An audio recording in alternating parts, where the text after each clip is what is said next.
I want to thank everyone for being here today. We're really excited to be able to bring you this opportunity. Today we have three people from the ADM department. We have Kristen Wright, Heather Mannix of ADM female department. We have Scott Paluch, who is our regional ADM, and we have Dr. Samantha Menton, who you most likely know from working with us at all of our player development, as well as various other functions that she's done with USA Hockey. So it's a great curriculum, and what I'm going to do is pass it over to you, Kristen, and you can get started and let them know. Great. Thank you so much, Jane. We're really excited to be on with all of you this evening. I'm going to put my PowerPoint up, but while I'm doing that, there's a chat function at the bottom of the screen. And so we're going to use that a few times tonight. So the first question, as I put this up, is we want you to write one hockey-related goal in the chat, right? So if you guys can write one hockey-related goal in the chat, it can be short-term, it can be long-term, it can be something you've been working on during this time away from the rink, it can be something you aspire to in 5, 10 years, whatever it may be, go ahead and type that in the Zoom chat.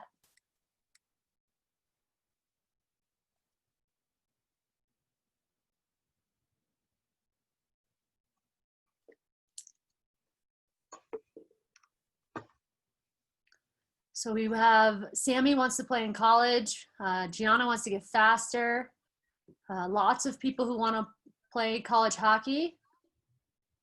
We've got some U18 aspirations for our U18 national team. Molly, I love to have a good season. It's a great outlook. Get a harder shot. Oh, Sam is on the call, so I'm sure she's going to be able to help talk about how to get quicker, have better speed and explosiveness. These are great goals. And so we wanted you to put these in the chat so that we could really talk to all of you who are on here about these goals and how you can reach them and what you'll need to do to reach those goals. And so there are so many opportunities in women's hockey. You know, they start right at the U18 level, as all of you know. Unfortunately, the Southeast District tryouts were canceled, so we weren't able to have you all meet and try out to come to national camp in St. Cloud. We've also canceled the majority of our national camps, and even though we still have one scheduled in July, it's very unlikely that that's going to take place this year. And so the process is a little bit different this year, but we still have our U18 team and our U18 process, and we're evaluating players with our U18 coaches. You know, we will be during the fall once you all get back on the ice and are playing games. So don't worry, we're still watching everybody, and we're still hopeful to have a U18 World Championships in January. But we also have our Olympic and national teams, as you've probably seen on TV, and they just won a gold medal. We have our national university team, which is just for ACHA collegiate level athletes.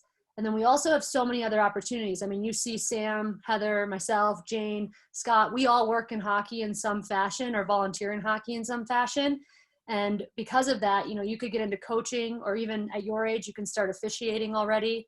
For broadcasting like Kendall Coyne, video, anything really that you want to do, you can do in hockey. And so we just want to make sure you're aware of all of these opportunities that this sport that you love, it can take you into any of those places. With that, there's 187 women's collegiate hockey programs, which is very exciting. I know back in the day when I was looking at schools, the number was much, much, much, much smaller. And when it first started, there were only 8 programs. And so when you see that there's 41 Division I NCAA schools, the majority of those outside of the Ivy League schools offer scholarships, that's very exciting for all of us. But even more exciting is the number continues to grow every year. We've added Division III programs every year, and we're all the way up to 67 teams.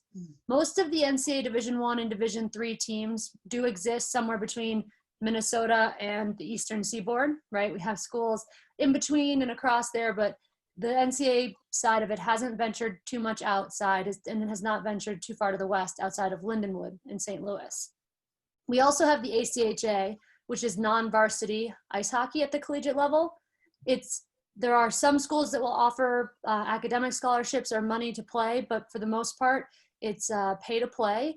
But the ACHA Division I level has gotten extremely competitive. A lot of kids will choose to go to an ACHA school because of the academics that they offer. instead of an NCAA Division III school. So really looking at the different type of programs that are offered academically, the size of the school, the location of the school, especially if you're not going to be an NCAA Division I athlete, it's really important to look at those different characteristics and look at those ACHA schools, because the hockey at that level is extremely competitive, and it's offered much further. I mean, it's offered in many more states. In Virginia, you have Liberty, you've got Colorado has a program, Arizona State has a program, and it continues to grow with programs every year as well. And so we want to give you a little bit of a breakdown of what that looks like, and also talk a little bit about the number of Southeast District girls that are playing at the NCAA Division I and Division III level. Unfortunately, the numbers are kind of hard to find at the ACHA level right now, but the NCAA Division I level, there's 20 women from the Southeast District that played in the NCAA this past season. So that's 3% of all of the Americans, Maryland having the most, followed by Florida. You also have good representation from a lot of other states in your district. But even more, in my opinion, awesome is you have 52 women playing NCAA Division III hockey. That's 6.9% of all the Americans in the league. And you've got 14 girls from Maryland and 16 girls from Virginia and 14 girls from Florida as well. So we want you to be aware that there are girls from your district playing at the NCAA Division I and Division III level, and there's also kids playing at the ACHA level, probably even a larger number. And so those goals that you put in the chat about playing NCAA hockey, playing college hockey, are attainable. There are so many programs, 187 programs, that goal is attainable. It's just going to depend on the level that you reach. So not all of you are going to get to play NCAA Division I, as you can tell. It's kind of a small number, 20 from your district. But at the same time, when you're looking at the level of play, the type of school, your academic desires, the coaching staff, how far away is it from home, those are things you want to look at when deciding which college you want to attend, and which school you may want to play hockey at as well. So let's use the chat again. Can you guys put in the chat what it took for these Olympians to get here? They won a gold medal at the Olympics. What did they have to do to get to that level of their game?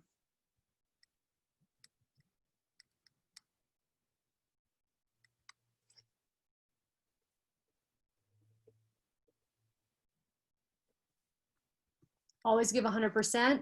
Hard work, grit. We hear that one a lot.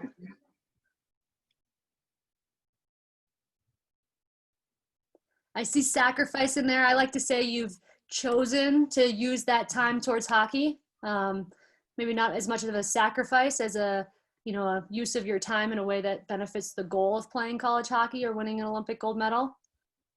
Push yourself.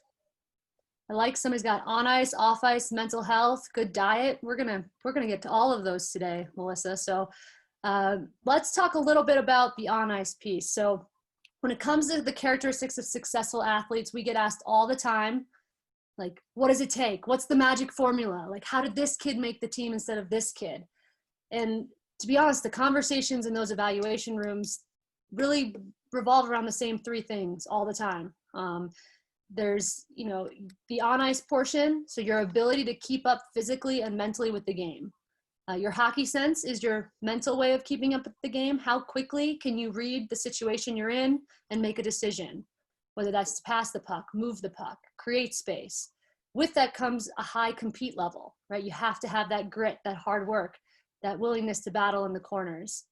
And then athleticism. If you want to keep up physically, you've got to be able to move from A to B quickly and then back another direction quickly as well. The game is very high paced, lots of transition, and Sam, who's on the call, will definitely be able to talk to you about that piece as we go forward.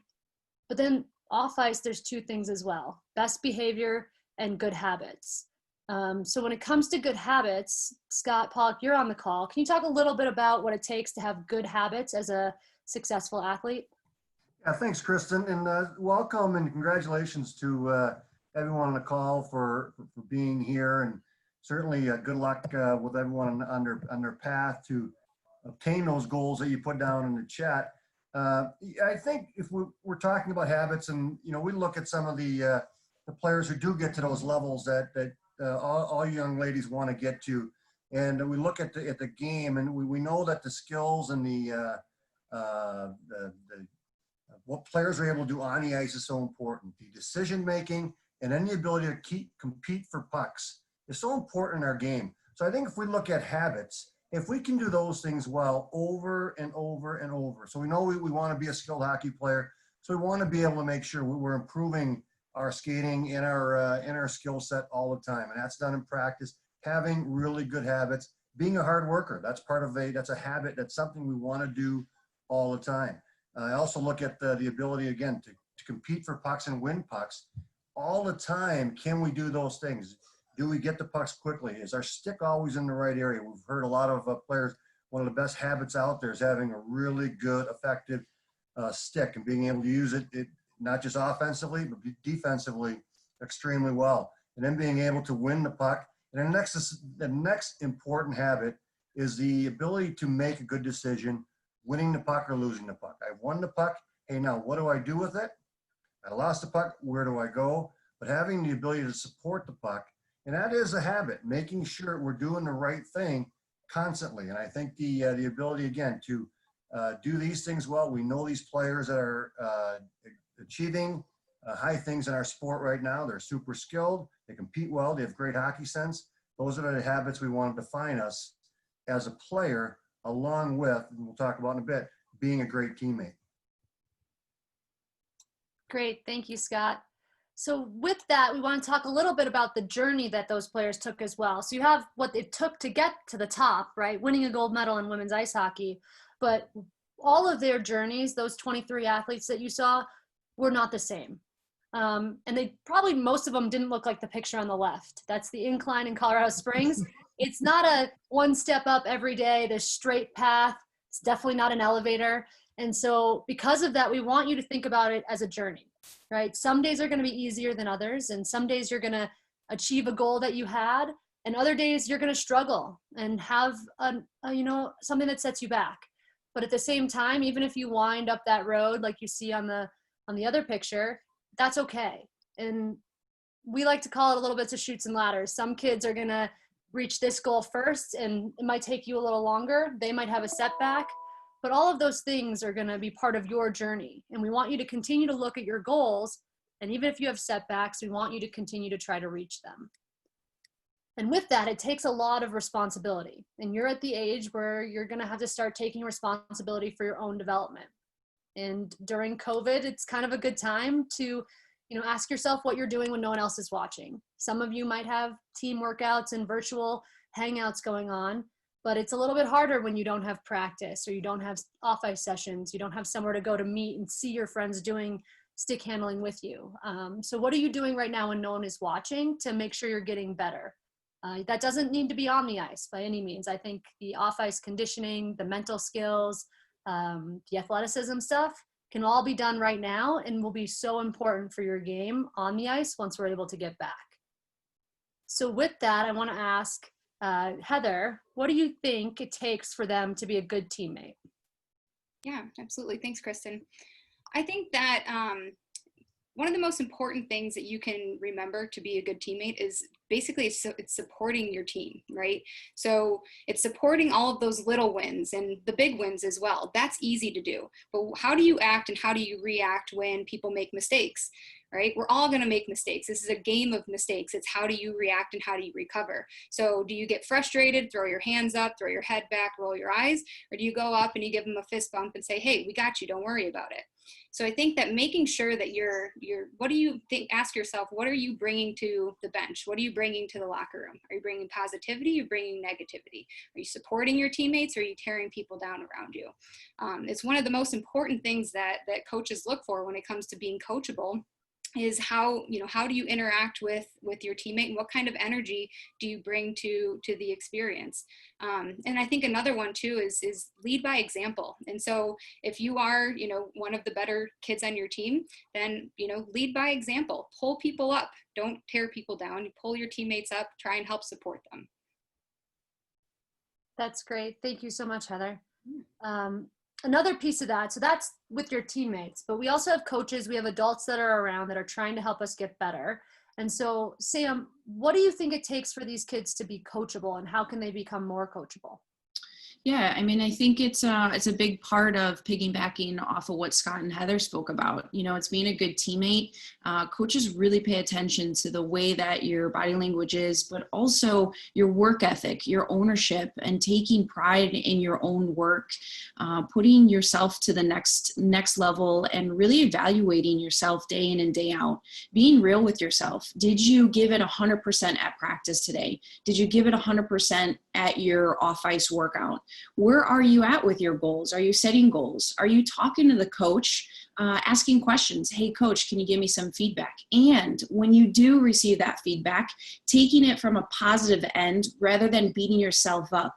All of us as coaches are here to help you. We're not here to tear you down. We want to help you get to that next level. And I think a lot of it is the interaction that we can have with our athletes, and really making sure that they know how much we care, but knowing that you as an athlete, you're asking questions. You're coming up to us and, asking, how can I get better? What did I do in this situation? How can I make this situation better? What could I do better with that puck movement? Or really evaluating yourself from an inside perspective.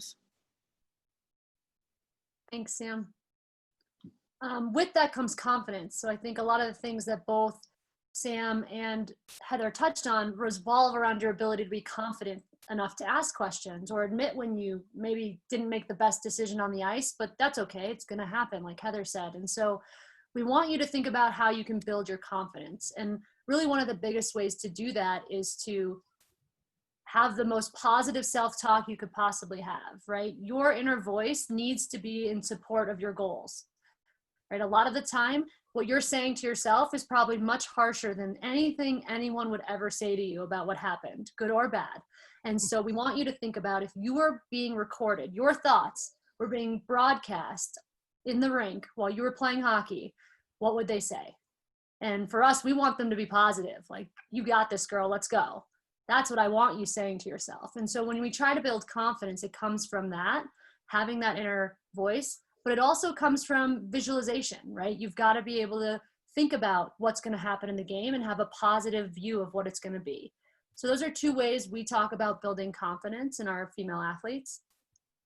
And then also about making decisions. I'll shoot this one over to Scott. So Scott, can you talk a little bit about the importance of making decisions during the game? Yeah, I think it's critical. We went back to the habits, Kristen. The decision making in our sport is probably the highest form of hockey sense, and the ability to do that quickly. We don't have the ability in our sport to call timeout when we get the puck. We can't look to our coach and say, what play are we running? We can't just go off the ice and come back and try it again, call a huddle. We don't have that on the ice. We need to make sure we can proper decisions. Now, the decision making is important because a lot of people think the only decision being made out there is the one I have when I have the puck. And I can't stress enough to everyone that what you're doing without the puck, and you're going to, in a hockey game, you're going to be without the puck a lot more than you're going to have the puck. So how you support your teammates, where you go both offensively and defensively, with and without the puck, those are huge decisions in a game. And I think, again, hopefully you're in situations in practice and in trainings that you're in a climate that you're forced to make decisions quickly in training all the time. So when you do get into games, it's second nature for you. And I think as long as you're competing hard for pucks and then making sure the decisions that come after that, hey, I won this puck, I got to make a good decision because my teammates are helping me, or we lost a puck, hey, I'm going to work hard to get it back, and I know my teammates are in a good support area. So a lot of decisions going on out there with and without the puck, and it's critical to having quality hockey sense and game awareness. Yeah, so Scott, we had a question come in on that. I know that they can gain better hockey instincts in their environment on the ice in games and drills, but are there other ways that they can build that hockey instinct? Yeah, I think there's a great way is to watch the great players. You get we have some outstanding national team players that you can watch on camera in gold medal games, and women's national tournament games, world championship games. You have that ability to watch those players with and without the puck. You also get an opportunity to watch those players off the ice as well on the bench. How are they when they're going to the bench after a shift? You talk the attitude, and Kristen mentioned, hey, you got this girl. You got this girl is important not only for yourself, but what you're exuding to your teammate as well when you're coming back to the bench. The other way to really help with decision making off the ice, you can get in a group with your teammates off the ice to work on decisions. Even with a ball, playing handball in a small area, 2 against 3, 1 against 2, 2 against 2. I have the ball. Where's my teammate going to get open? I'm defending the ball. Where am I going? How am I moving my feet? How am I using my body? Those are all great ways to improve your decision making when you're not able to get on the ice. Thanks, Scott. I think that lends right into the next question because, we want our kids to have the opportunity to make decisions in practice. And so when you're trying to pick the best program for your development, one of those is that on-ice content. But Jane, do you want to talk a little bit more about what they should be looking at to pick the best program and team for their development?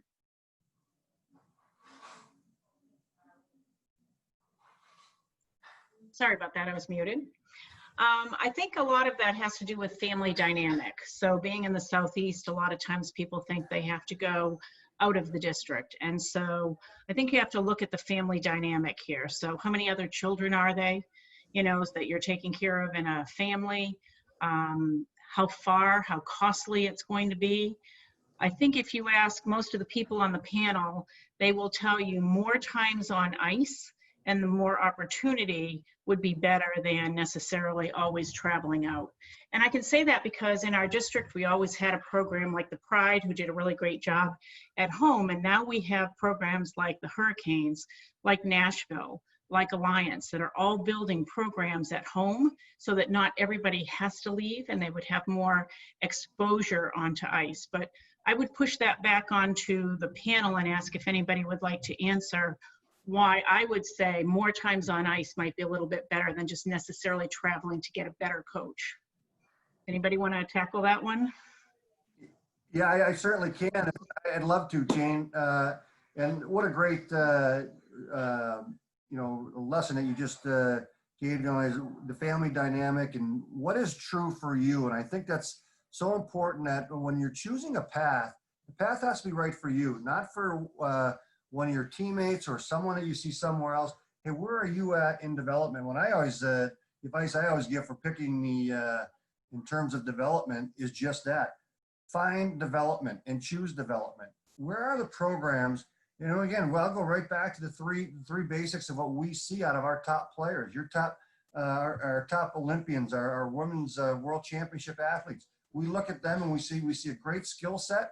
We see a great ability to compete, and we see great decision makers. So if you find a program, both on and off the ice, it's going to work on your skill set, work on your skating, going to allow you to work on your decision making, and real critical, your puck compete. Is that what the training environment sets up for you? That's where I would really look for. Look for a training environment that gives you the opportunity to do the things that we see out of our best players and allow you to become one of those great players by doing those things extremely well, not just worrying about a team that's winning a lot of games, because a lot of times that may not be the best training environment. Look again for what's best for you, where you're at with your development, and find people who are consistent in developing you as an athlete.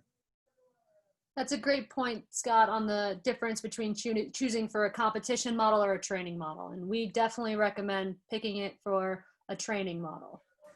With that, let's talk a little bit about physical literacy. Heather, do you want to chat about what's so important about physical literacy at these ages? Yeah, absolutely. So physical literacy is a little bit of an unknown or a newer term, but it's something that has been around for a long time. And so basically what we want to do is we want to make sure that your skills are just not just hockey specific skills.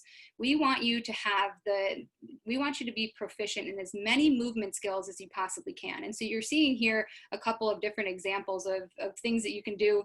And they may look a little goofy and it may think, how in the world does this translate over to hockey skills? But if you think and you ask yourself, can you do a cartwheel? Can you do a somersault? Can you juggle the ball, 3 balls with your hands? Can you juggle a, soccer ball with not just one foot, but with both feet? These skills help you become the overall athlete that we're looking for. And so they may not look like they're improving your hockey skills, but when you are more athletic, you have more confidence to go into the corner and, grab the puck and beat your opponent. You have more confidence to, if a defender falls in front of you, you can jump over them, grab the puck, and continue down the ice. We're looking for athletes first and hockey players second. So we want you to be as proficient in as many movement skills as you possibly can be, because that's going to improve your confidence. And when you're more confident, you're more motivated to continue to play. The longer you continue to play and continue to work on your athleticism, the more confident you're going to become. And it becomes this positive feedback loop. So making sure that your skills, your movement skills, are not hockey specific, and that you are becoming this overall well-rounded athlete. Great. And those physical literacy skills lead right into off-ice habits, right? I mean, that is the foundation for you to be able to work on the next level of strength and conditioning and other things. So Sam, do you want to talk a little bit about what it takes to make off-ice a habit? Yeah, absolutely. I think, one of the biggest things that we can talk about is really taking control of what you're doing day in and day out, especially right now. Many of you aren't on the ice. Many of you aren't in the gym with your team or your trainer. So it's really taking control of what you can do at home. And we have to be a little creative right now. One of the biggest things that you can do is your foam rolling and mobility. I mean, that should be done every day, guys. You need to get on that foam roller. You need to make it a consistent effort and a habit to make sure you're staying mobile. And then from the mobility piece, we want to make sure that we're doing one thing every day. And right now, what you can do is you can find a little space, whether it's in the backyard, in the garage, or in your driveway, or find a hill, find a field, find something where you can go make a run. You can do a warm up and a cool down. I know a lot of you guys know what a dynamic warm up is. And if you don't, access the Google. All right, get on YouTube and take a look. USA Hockey has done a great job of posting videos. You can even follow myself and on social media. And I'm giving you a bunch of different tips you can do right now to make consistent effort of doing things off the ice. From there, if we talk about what kind of lifts to do, many of you don't have access to weights right now. But what you can do is use your body weight. All right, two of the main exercises you can do in a small area at home in your bedroom. You can do your squats and you can do your push-ups. All right, and if you can't complete one push-up, let's work to that. All right, let's do incline push-ups. Use that bench. I showed you guys a lot of that from the previous years, but again, doing an incline push-up and then eventually going to the floor and making sure you can do one push-up, which leads to 5 push-ups, which leads to 10. You're getting upper body strength and you're also getting some core workout. All right, and then, I mean, your last piece of really getting your stick handling in and really doing some off-ice, some plyometrics, some jumps, going back to what Heather was talking about, having your athletic ability, playing with your brother and sister, and making sure that you're doing one thing every day. Thanks, Sam. So another piece that comes with the off-ice and the on-ice training is their nutrition.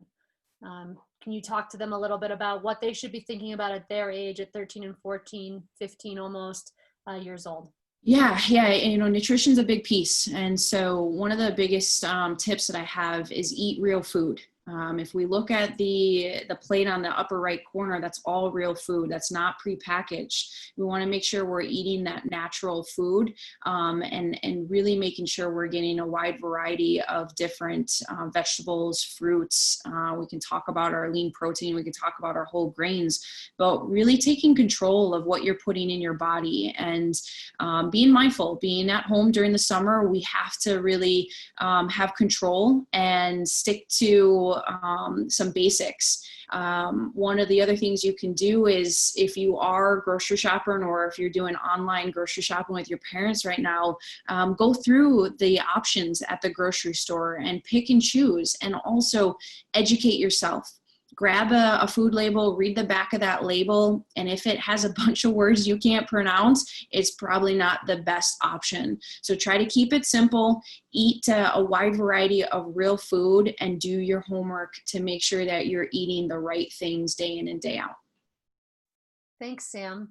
So here is, just so you guys have it, before we go to Q&A and introduce our special guest, this is my contact information. I'm your female ADM manager for your region, but also Heather's information as well.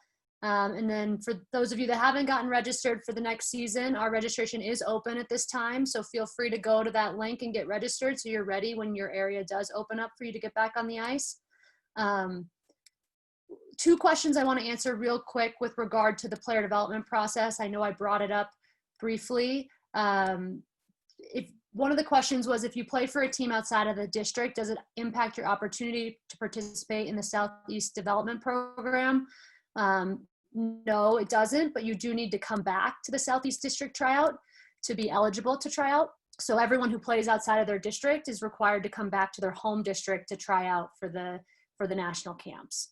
We offer some limited waivers to those, but really for emergency situations like a family death or an injury, not I go to school in this place or I play for this other team. And then the other question real quick that I want to answer is, someone asked if we're considering adjusting eligibility for future national camp years. We'll take that back to our committee as a consideration.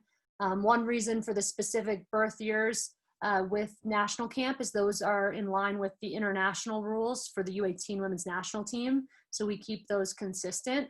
But we can work with the girls and women's section and with USA Hockey to see if, you know, there are any options to provide opportunities to these birth years that did lose a year of development, both at the district and the national and the multi-district level. And so with that, let me stop sharing my screen. And I want to introduce Gigi Marvin. She's been nice enough to join us this evening as a special guest. She's a 3-time Olympian, winning gold most recently in Pyeongchang, 7 times on our Women's World Championship team, I think 9 times on a 4 Nations team, and so on and so forth. She's played professionally as well, and we're so happy to have her here. So we're going to give her the opportunity to talk a little bit about her journey and what she's been up to. Hi, ladies. It's a little odd. I don't think I can see any of you guys, but hope you're doing well. I'm in Boston, although I'm from Minnesota, hopefully going home soon, travel bans permitting. But yeah, like Kristen said, I've played for Team USA maybe like 14 years on the national team. And then obviously the development when you're younger. We didn't have a U18 team when we were younger. And so, or when I was younger, I should say. So that wasn't my first stop. My first stop was the U22 team and then on to the national team in 2006. And so it's been a lot of fun, traveled a lot of fun places. And yeah, I guess I don't really have incredible teammates. I know that I've watched a couple of these earlier and it's fun to see my teammates on here sharing because we all used to be in your shoes. Like literally, it's not even a joke when we say that. Like we used to be. So for me, it was Chrissy Wendell, Natalie Darwitz, Andrew Zero, for players that we looked up to and were able to interact with when we were 14, 15, 16, high school age, you know. So it's really fun for me to be on here. And I still coach and I still love going to the rinks and I have a lot of cousins who are a part of hockey, especially this developmental age. So even though I can't see you, just imagine myself smiling at you, or I can just imagine all your faces and just know that I'm really excited for you guys' futures. Thanks, Gigi. Yeah, the format's interesting in that way. Yeah. But I definitely can see you smiling, and it's great that you're coaching. And we talked a little bit about what it takes to be a coachable athlete. Do you have any tips for them at their age on what they can do to be more coachable? Yeah, I think probably the simplest thing is we have 2 ears and 1 mouth, right? And so everyone, and just being quick to listen. I think regardless of where you are in life, it's evident.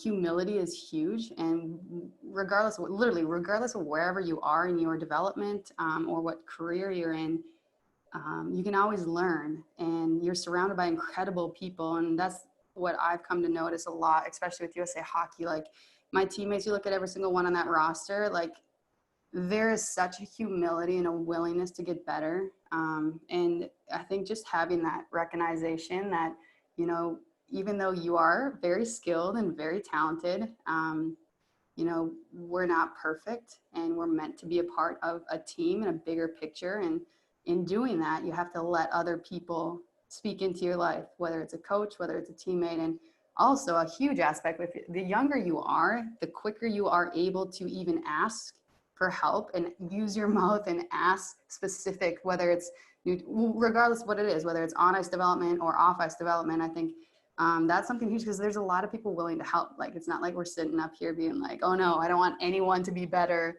or anyone to get to their full potential. And so that's probably what I would share is just as an athlete, and even as like or as a coach like myself, you know, I love learning from those who've gone before us. That's the point of wisdom. You know, you hear from those who have done it and then apply it to your own life. And so I think it starts with the mindset of being humble and realizing other people have skills and why not learn from them and apply them to your own game. That's great advice. I mean, especially if one of your teammates has a great toe drag and you don't have one yet, why not ask her to teach you, right? Exactly. You talk a lot about teammates and being a team, especially in the game of hockey. How, you know, what happens when you have a teammate that's not being a great teammate? What do you do to help that person? You know, I think I remember being hit with this a lot in 2009 and 10. It was my first Olympic year, and it's a journey where you're competing against, for 3 months, we had to compete against, we didn't know if we made the team or not. You just sit there competing against other players on your team, and you have that internal dialogue of, do I help someone? Do I not? What if they steal my place? And so you have all this jealousy, comparison, in addition to trying to become the best athlete you can, and therefore the best teammate, and make this team and help this team win a gold. And so I think the earlier, I know for myself personally, like if you recognize someone's struggling or not doing enough, you know, I think it's pretty evident that we all know and can pick out the bad in others and the bad even in ourselves. But like the quicker we are to recognize, hey, you know what, if I just go and talk to them, maybe they're having a bad day, maybe something's going on in their family life, maybe they're overwhelmed with school or pressure from friends and relationships. And so I think just recognizing that, hey, they're human. And first of all, I'm not this, I've never not had bad days. So I think if you approach it in a way that, you know, they're human, I value them, let me go talk to them. And whether it's kind of addressing their attitude or whether it's just, wow, they just needed someone to listen to it, you know, it's a whole range of spectrum. I understand. I think you asked more about the whole kind of give them a kick in the pants kind of a mentality, but I think overall it like refers to the whole as a person. For me, like it's always just, you know, you recognize whether you're competing against them, whether you have the inner jealousy, whether you're frustrated, you know, regardless of what emotion you're feeling towards someone, I think if you can choose to recognize first and foremost that they're human and then address them as the way you would want to be addressed in that. Yeah, Gigi, I think it's so important that like the kick in the pants method might not be the right approach, because at the end of the day, it's more about finding out what's going on and helping them through whatever they're struggling with or whatever's running on in their head. So that's great advice. We had a question come in. What are some ways you get motivated to work out, especially during these times, I would say? What are ways I get motivated?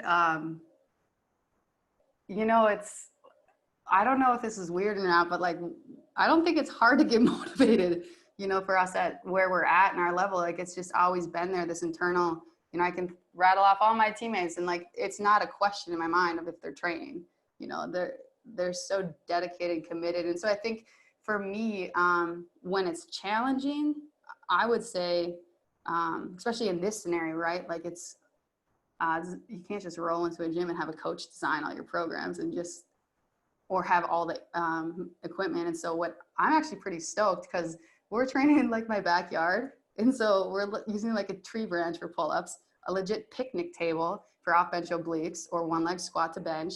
We're using cement blocks, carrying around like a farmer's walk and adding weights. Someone randomly had a weight vest. They're getting rid of it on like one of my neighbors. And so I'm like, great, thank you for that. And so I think, and part of it is also, So yeah, but you're right. There's so many challenges, but I think for me, like, it's more so, I think getting over that initial difficulty of, for me, it's more like, what am I going to do? I have nothing. But then you talk to your strength coach and you realize, well, actually there's a lot more if you're creative. And then you go outside and now it's like just a blast. I love it. It's almost like I don't necessarily want to go back to a gym because it's so fun being outside, and we've done a ton of hikes and stuff. And so it's interesting, but I would say, especially a lot of my teammates thinking about them, I'm sure it's not, the challenge is more so kind of how can I execute? Like, I think there's such a willingness for them to compete and them to train. It's more of the challenge of how do I use what I've been given in this circumstance? And how do I find random neighbors to give me a weight vest, I guess. Hey, Gigi, I got a question. You, if I'm not mistaken, you've played both forward and defense at the highest level in your sport. Why don't you talk to the young ladies about that? Yeah, I have played every position except for goalie. And actually, before the 2018 Olympics, I played all 5, literally in a span of 4 months, which was incredibly stressful, in addition to all the other stress of trying to make an Olympic team and being the absolute best. But I love playing hockey, and I'm from Laurel, Minnesota, which is Hockey Town, USA. And so we literally grew up with such unstructured ice time. It was never, are you going to be forward or are you going to be D? Are you going to only fixate on one aspect of the game? And my dad taught me at a young age to be a student of the game. And so I've always loved looking, like you talked about toe drags, Kristen, earlier, like Chrissy Wendell was the queen of toe drags. So it was like, how can I learn to add that to my game?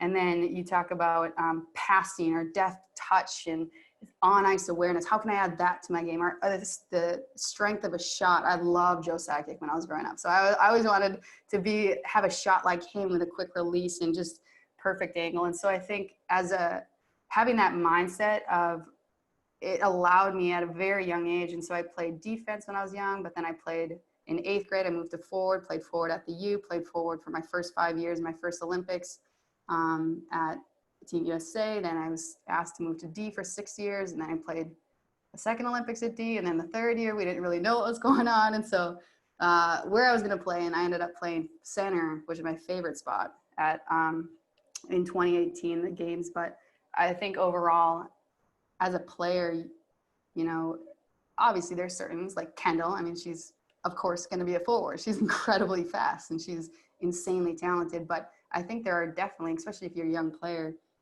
the more you can watch others learn the game. I mean, it's so valuable to know the job of a defenseman when you're a center on the faceoff. Like, I know exactly what they're going to do when I win it to this specific area, or if I lose it to this specific, like, I know the roles so well and intimately because I had to play them all, and I enjoyed it. And so that's one huge skill that will translate into every area, even if you only play right wing your whole life. But if you do, pick up games, or I don't know if you get free ice, we get free ice in Worlds, so we can skate all the time. And but that's one thing I would encourage is the more often you can put yourself in the mindset of your teammates and therefore think of what they will do when it's their job in this specific scenario, that's going to help you, because in the game, it has to be natural. Like, it has to be just instinct. And that's what I'm not sure if they talked about mental training, but that's one of the key aspects of us in our mental development and our mental skills training, is understanding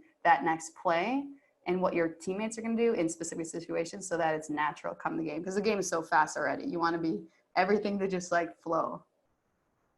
Yeah, we definitely talked about making decisions quickly in the game and reading off your opponents. And Jackie had asked how she could become stronger at another position if they don't play it that often. And you gave a great suggestion. If you're given the opportunity to be on the ice, or if you're given free play or scrimmage time, play the other position during that, or at least recognize it and ask your coach. Like, there's nothing wrong with asking your coach if you can play both, or if the drill's set up with a forward and a D, get in the D line, get in the forward line.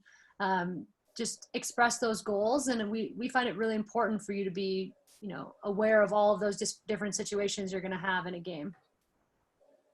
We had another question more related to nutrition about what are some good pregame snacks and how long should they eat before a game?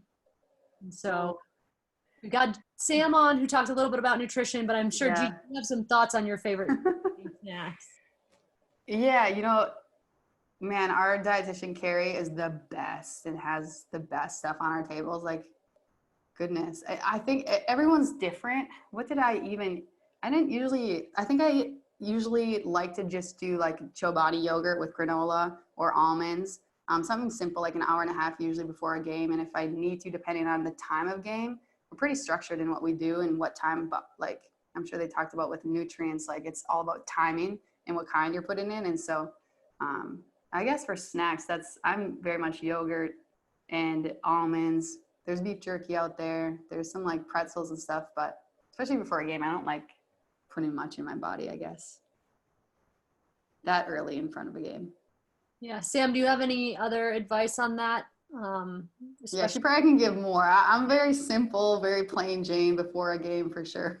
Yeah, I think too, Gigi, you probably have a lot more experience in regards to learning how your body responds, and then you probably realize, what has given you energy in the past, what has maybe given you an upset stomach, or maybe you didn't play well eating something.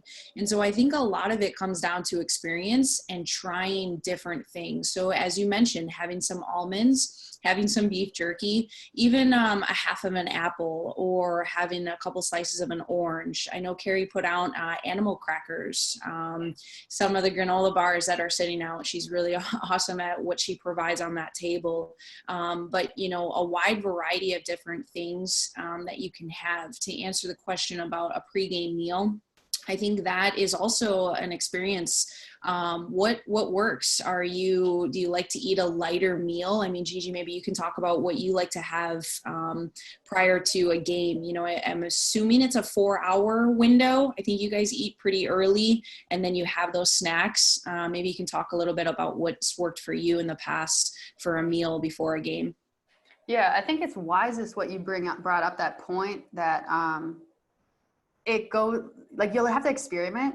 And like literally, I remember, especially in the 2014 quad when we were training in here in Boston before we went to the Olympics, I honestly could tell you exactly what I had for breakfast, depending on how I felt after the training session, whether it was on ice or whether it was off ice, whether it was too intense. Well, not too intense. Everything's intense at our level, but because you're so fine tuned and I could recognize whether I had an omelet and eggs or whether I had oatmeal with almonds or not, or like it's weird, I think, to say it, but I think you guys probably would understand that you become so in tune with your body and your hydration levels. For sure, you can recognize immediately the energy output, and so just recognizing also what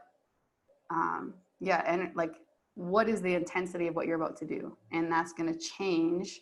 And I noticed, like, if I had a lighter meal instead of, it was assuming it was going to be like a lighter workout, like I could definitely tell within it and then right after. And so I had to load up because we always did 2-a-days then. But I think it depends. We also have had times where we have meals 6 hours before and then a snack like an hour and a half. I usually definitely will have a snack an hour and a half before, maybe 2 hours, but I've gotten used to, I'm like so aware of what my body needs. And so I would personally prefer, if it's not mandated by the team, that more of like a 4 hours before the game. But again, it's just up to how your body responds.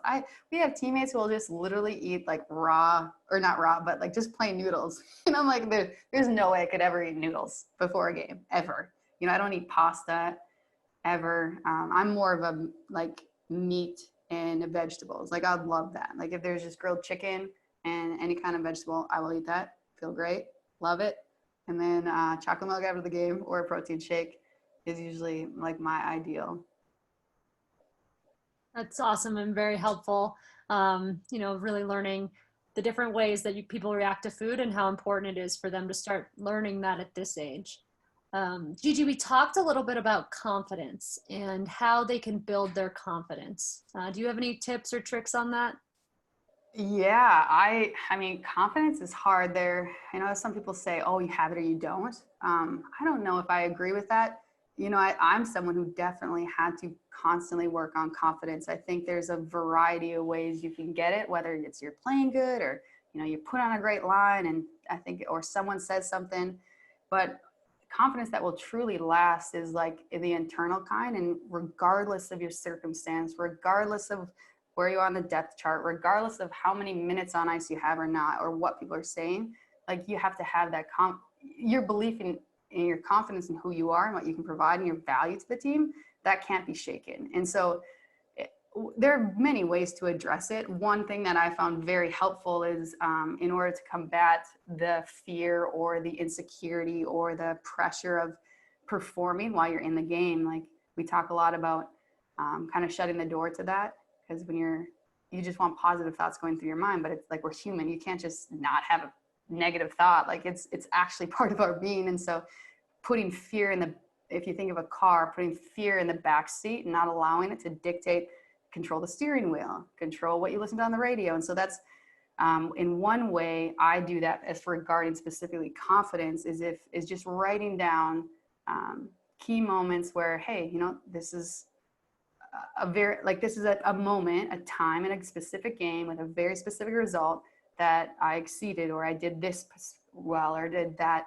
And so you just kind of go down the line and you assess that, or even like a weakness. I think sometimes that gets people nervous if you're in a certain situation and you're like, oh my gosh, usually I struggle in this situation. Well, you don't want to have that thought in a game because that'll just cripple you to begin with. And so you put that in the back seat and say, yeah, I recognize that has happened, but it's not going to dictate how I am now. And instead you might think, hey, you know what, I asked a teammate and I spent 4 extra hours over the past 2 weeks after practice with his teammate, like working on battle drills and escaping, accelerating around the corner and dropping your shoulder and going to the net. Whereas maybe I wasn't very good at that. You see what I'm saying? And so whether it's a strength, I think that's easy. Know your strengths, that's easy, and it's good to have confidence in that, but like also your value of some of these weaknesses or what you mean to the team in an existential way, like how you value your teammates, what your role is, the culture that you bring, the attitude that you have, like all these kind of it factors, those are also a part of it that if you just allow that to kind of remind yourself, you know, I think I always had to go back because it's like you're in such a pressure-filled situation. I think it's very easy, I know for myself, to be like, oh my gosh, I'm terrible. These people are so good. I'm never going to make this team. And that you just have to recognize we're all human. We have those things, but let that chill in the back seat. It's not going to dictate your life. Instead, you're going to ride with all the strengths, all the characteristics that make you who you are and why you're valuable. And then the things that you have done in those weaker areas. I don't want to say weaker areas. I don't even know the right word for that, but you hear what I'm saying. Like in a soon to be strength area, we'll say a soon to be strength area, you're already aware of the good things you've taken and those steps you've taken to improve upon those. And so that's a very consistent, it's just like strength training. You don't just, or skating, you don't just go skate for one week and, oh, I'm good, and take a break and like you'll be at top shape in like 3 months. That's not how it works. So same with confidence, specifically for me. Obviously other people, maybe it's not as much, but it's part of that mental aspect where you don't just do it once and then, oh, I'm good. No, it's a repetitive, consistent thing. And just like training, you're going to get better and then you're going to be you have more endurance, just like we do in our off-ice workouts. You know, it's the more you repeat the movement, the better you'll become, the quicker you'll recover, the longer you'll be able to go. And the same with the inner strength. Thank you, Gigi. That's unbelievable advice for anyone to hear, especially the girls this age. And so thank you so much for being on. I'm going to hand it back to Jane to close us out. Yeah, thanks for having me. Thank you, Gigi. Well, we're excited to be able to bring this opportunity to you. I know it was disappointing to a lot of girls this year to not be able to participate in the player development tryout. And sometimes we have this content as a part of the tryout, but we had Wonderful people here, wonderful speakers. I hope you got something out of it. You did see Kristen and Heather's information up there. They're always accessible, very helpful. You probably know Sam because Sam has worked with us so much, always very accessible. So thank you very much for attending, and hopefully we can see you again soon in the rink.